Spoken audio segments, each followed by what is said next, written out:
俺が泣かしたのか。子供。泣くな。とりあえず飯を食え。ネフィの料理を食えば涙なんぞすぐ止まる。泣いてない。Episode 7 of Archdemon's Dilemma. This is it. This is yes. So after last week's episode, my friend, I was telling you, like, I really didn't like the direction that Archdemon Dilemmas was going. I really enjoyed these kind of two opposites attracting, somebody who was very hurt and, kid and had to fight his way in life, and, on the opposite side, slavery, and somebody who was seen as an outsider in their own. And I've gotten over it, but basically these yin and yang coming together to form one when it came to Nephy and when it became to Zagan. And I didn't like the direction it was going with it, like having these like, really silly plot twists and a villain who wasn't very villainy, and basically getting away from the core slice of life romance. Just happened to be with fantastical nature. Because that's really what I want from this show, is slice of life romance in that fantasy type element and world. And this episode, I was very pleased to have it back. And I feel like that element came back with 4 being introduced, which is this little dragon girl who, had armor and stuff and came, and she was also at the auction for Nephy as well, too. But I loved seeing her kind of come into the fray and introducing that kid-like element into their life for both Nephy and for Zagan.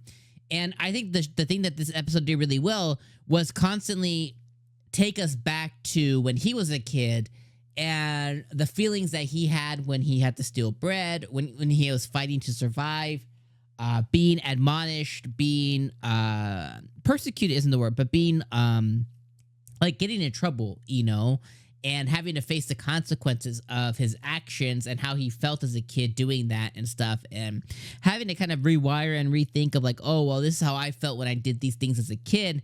This is how she feels right now. And it basically, like, over a week's time, or I think it was about a week, over a week's time, as she at 4 got closer to Nephy, and Nephy kind of shared a lot about Zagan and how she continually, kept interacting with Zagan. And then by the end of the episode, he was like, I'm gonna take 4. He was telling Nephy like, hey, I'm gonna take 4 to the Archdemon's castle next week, or tomorrow, or whatever it was, to come with me.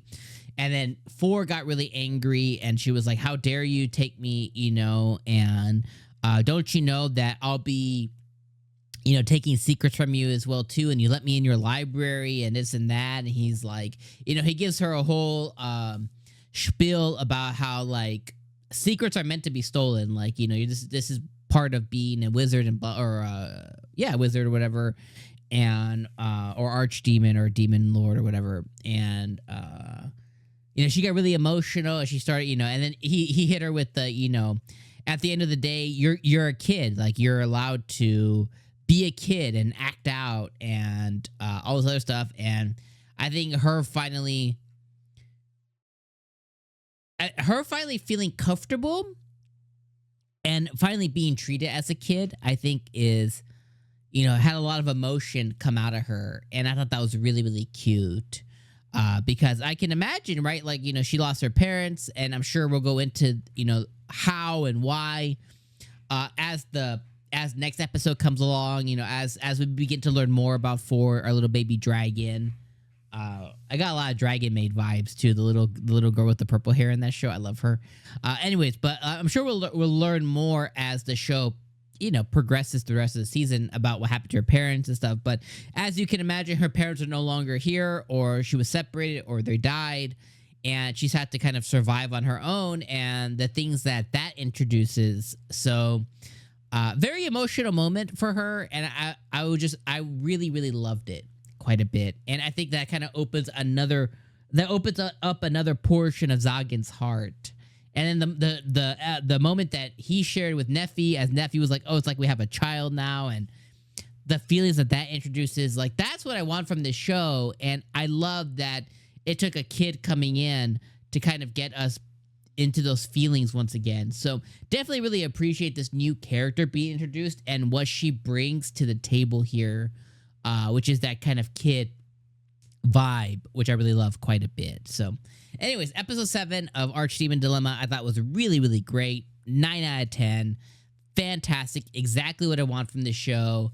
Giving me more of that good stuff. Definitely really enjoyed it. So let me know what you guys thought about this episode down in the comments below. I appreciate you guys being here. I'll see you guys next week for episode 8 as we continue our journey. But I was glad that episode 7 brought us back to what I was personally enjoying the most from this show.